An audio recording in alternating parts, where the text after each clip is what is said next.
Oxford. I was asked to speak, and I'm very, very grateful for the chance to speak because of the fossil fuel divestment campaign that a group of students in Oxford is currently trying to kind of champion.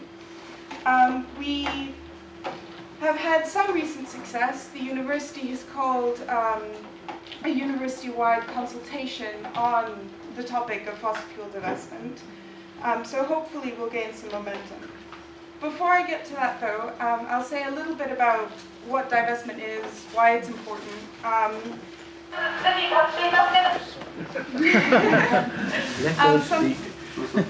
Some people here might already be familiar with it, so I won't spend too much time. Then I'll get on to kind of the dynamics of the campaign, some of the problems we've encountered, and what we hope to do. So first, why divestment? There's a statement that I heard from a financial activist here in London, Brett Scott, which I really like, which basically, to paraphrase, says, investments are about how you imagine the future, what vision of the future you have. And so you need to make sure that however you're investing is consistent with a future that you believe in and that you think is consistent, in this case, with a livable planet. The need for fossil fuel divestment comes from the incredible urgency of responding to climate change. In Copenhagen, governments agreed that we need to stick to 2 degrees warming. We cannot exceed 2 degrees warming because it is an incredibly dangerous tipping point. To do that, though, we need to stay within what climate scientists are calling the carbon budget, which is the total amount of carbon emissions we can afford to spew into the atmosphere before we reach these 2 degrees, before we begin to see even more catastrophic consequences than we're already beginning to witness. To stay within that carbon budget, though, we can only use up 20% of known fossil fuel reserves. So that's 1/5 of the fossil fuel reserves we currently have under the control of fossil fuel companies. Fossil fuel companies, however, not only plan to burn and extract 100% of those reserves, but they're developing and searching for more. So this is a completely unsustainable premise for any business to be operating under. It's moreover one that is supported by governments internationally. There are not the regulations for carbon emissions that there need to be.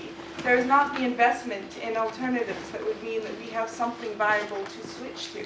Right now we're all sort of trapped in this carbon dependence, which we need to somehow collectively extricate ourselves from. So divestment, which started as a movement in the States a few years back, championed notably by an environmentalist, Bill McKibben. Many people here might know about him. It's spread because it's this powerful idea that how universities, how faith groups, how cities and pension funds invest their money can be a symbol of what sort of future we need. And it can send a powerful political message to our governments, as well as financial markets, that we need a decisive shift. So in terms of Oxford, we really started around this time last year.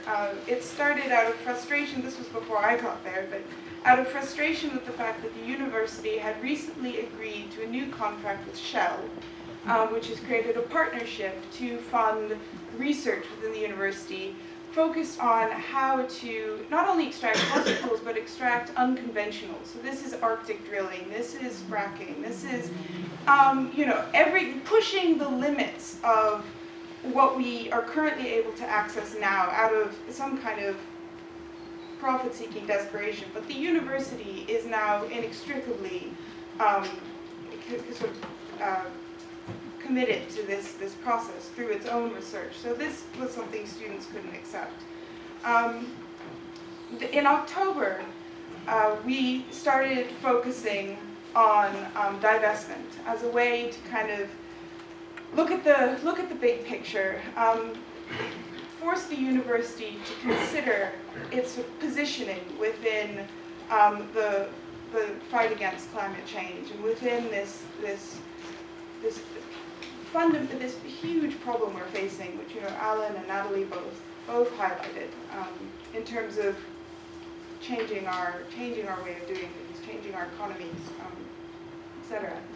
So how we've done it. I mean, in October we had a lot to learn. We didn't know half of what was lying behind divestment. We had to learn about the climate science. We had to learn about really arcane university administrative structures. But most interestingly, we had to figure out how we were going to talk to other students. And the strategy we picked for Oxford was to talk to common rooms. Oxford is this really bizarre, decentralized system with, I think it's 38 colleges. And students are kind of fragmented across these colleges. So to get everyone to kind of hear each other and know about what was going on, you had to, at the end of the day, go to these colleges, go to these common rooms, and present this motion and get it passed, and get the mandate and the voice to tell the university that this is something people really care about. So we've done that. We are now up to 25 common rooms, which is getting close. I mean, we're about a little over a third of the way there, so it's slow going. But the conversations we've had in these common rooms have been fantastic. Sometimes it's a bit of an emotional roller coaster because you get students who are very opposed to the idea. Often, disturbingly, students who say, I have a BP scholarship, so what are you telling me about my scholarship? Well, this is part of how we're all kind of implicated, and how there's a sense in which we have to pull ourselves out. But more than that, we've had conversations with people where you say the thing about how you can only extract a fifth of known fossil fuel reserves, and people kind of go, oh right, okay, this is a problem, and there's a sense of surprise, but one that then is kind of channeled into more energy. So kind of on the back of these common rooms, we've got the university-wide consultation, and we've started organizing more. And importantly, we've started organizing with the Oxfordshire Fossil Free campaign. And it's an unbelievable group of people across Oxford, activists, lifetime activists, who have phenomenal networks and who have been a wonderful motivating force. And what that kind of led to is last week we had ended up being a really fun demonstration going through Oxford, and kind of felt like for us something that we needed to keep up. This was promising, this was building momentum. We even gotten a couple papers, that was exciting. And it's something that can happen in Oxford and in other places around the UK. That said, we have encountered a lot of problems. The university is pretty intransigent. We don't know what will come out of the consultation. We'd like to be optimistic, but at the end of the day, they keep saying, how will this affect our returns? How can we even divest?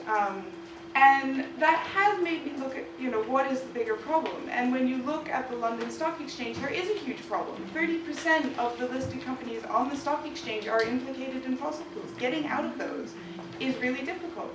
There are so-called fossil-free funds that are out of fossil fuel companies, but then they use Morgan Stanley, and Morgan Stanley is one of the biggest financiers of fossil fuel companies. So we're facing a really fundamental structural problem. And universities, if they divest, if they use their voice, their kind of institutional leadership to kind of shift the discourse, that's positive.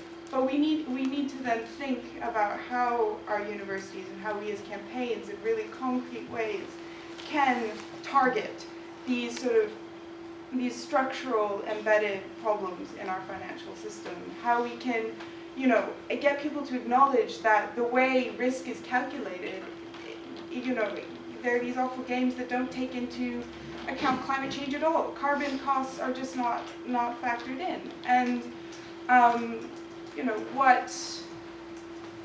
what this means is we need policy, we need regulation, we need more imagination.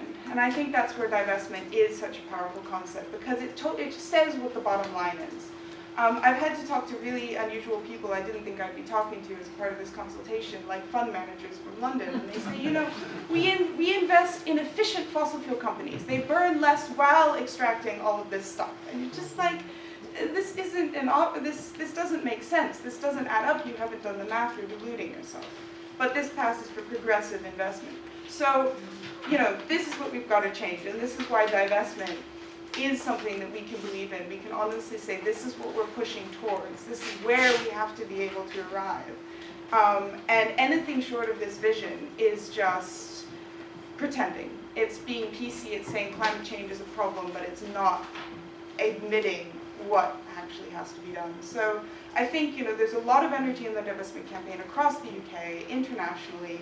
There are other universities in the UK which are really leading the way. Edinburgh seems like it might actually divest. They've had a phenomenal student activism. SOAS is amazing. I hope some of you are here. I would love to chat.